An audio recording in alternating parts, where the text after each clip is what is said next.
Hey, everybody, it is good to see you. I am here with our friend from the city, Amanda Fall. Some of you may recognize Amanda. She's been with us for other things. You may see her face in the newspaper every now and again. But we are blessed to have her here in our city doing work with helping us here in the city work better with our unhoused friends and neighbors, of which we down here at Trinity have quite a few. So thanks for being here with us. Thanks for having me. Yeah, but today, actually, we have, some of you may know, we record these before you see it. This isn't live. It happens to be a ferociously cold day when we're recording this. And there are a lot of our friends who need protection when it's really, really cold. So if you could tell us a little bit about what happens in the city when it's cold for those whose lives are at risk. Yeah, so we have what we call the winter contingency plan. We are actually working to kind of change that to just weather contingency because all 4 seasons of the year come with their own risk. Right. But right now we're going to talk about winter because it is awfully cold outside. So we always work with the public to try to identify some warming stations, places where people are welcome to come in, sit down, warm up whenever they need to. We have a pretty good representation downtown for that. There's many options, but then when you get out to the outskirts, there aren't nearly as many places that say, hey, we want our place to be considered. And I mention that because we will always add new places. And so if someone is hearing this and is like, I own a business, we can do that, reach out to me.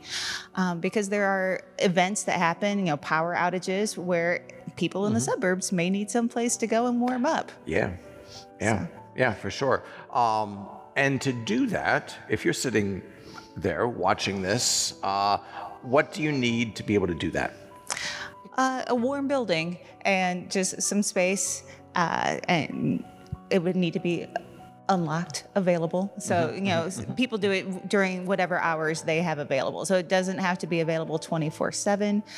We have several places that are only open till noon, but in the mornings it's quite cold and it gives people a place to stop provide in. a little space to stop in and, warm up a bit because it's cold.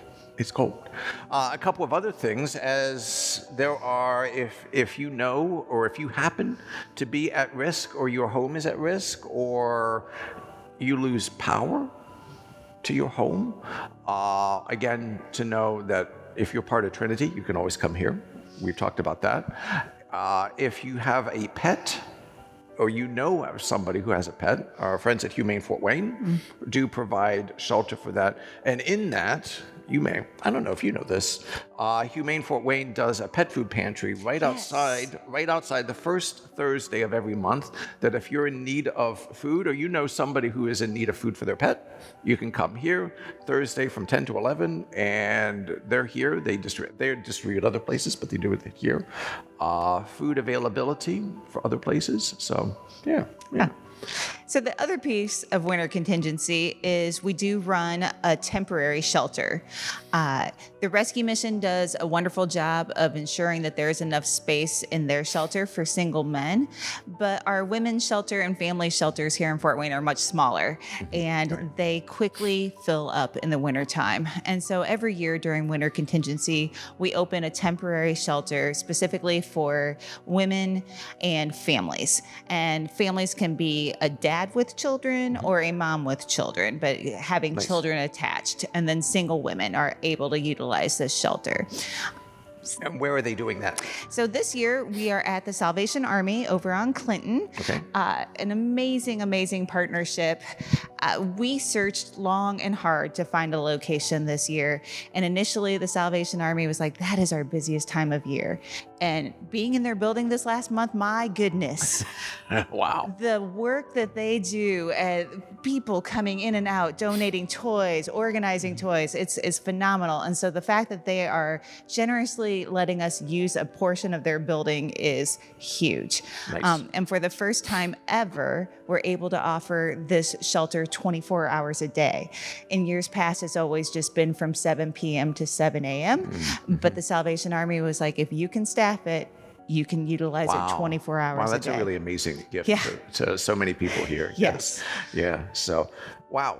So there's a lot of things happening. It's lot of still things a happening. lot of danger to a lot of people whose lives may be at risk. Not everything is resolved, but a lot of generous places, a lot of generous people here in our city doing a lot to help those whose lives are at risk. Yes.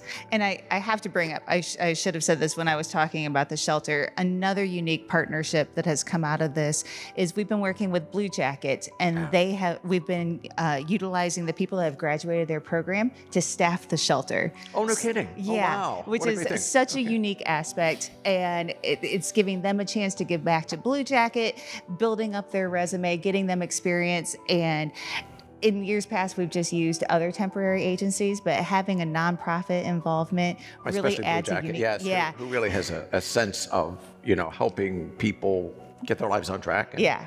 So that's a super unique aspect this year, and they've been doing phenomenal, and it's just a great partnership. That's really great. So thank you for coming by here and telling us a little bit. Many of our people here at Trinity have a deep concern for the lives of our neighbors who are at risk, especially in this time of the year.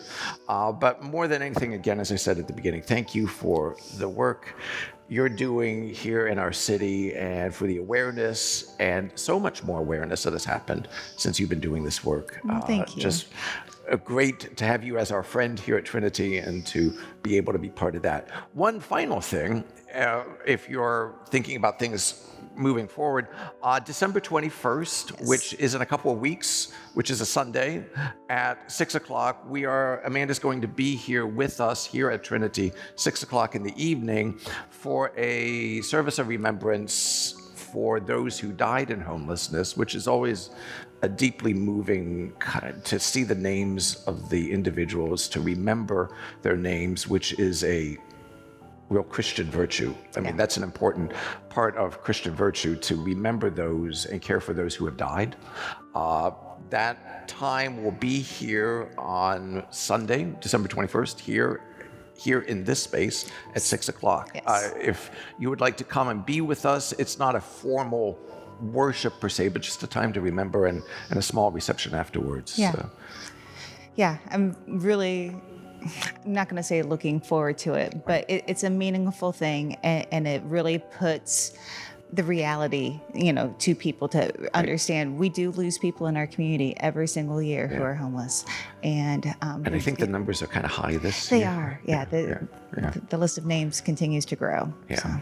So, but to come and be with us as we remember those lives, which is important to remember the lives as each of us hope to be remembered at some point in our time as well. So come and be with us. I know you'll be with us. We hope to have you here with us in this space as we do that. But thank you for being partners with us here in this place and for the work. Thank you for being partners with us here at Trinity. Thank you for being a partner with me. Yes. I enjoy working with you guys. You're always willing to do whatever is needed. Yeah. Our people are really great. They have a big heart for those who are at risk. So thanks for being with us. Thank you for being with us, and we'll see you soon. Have a great day.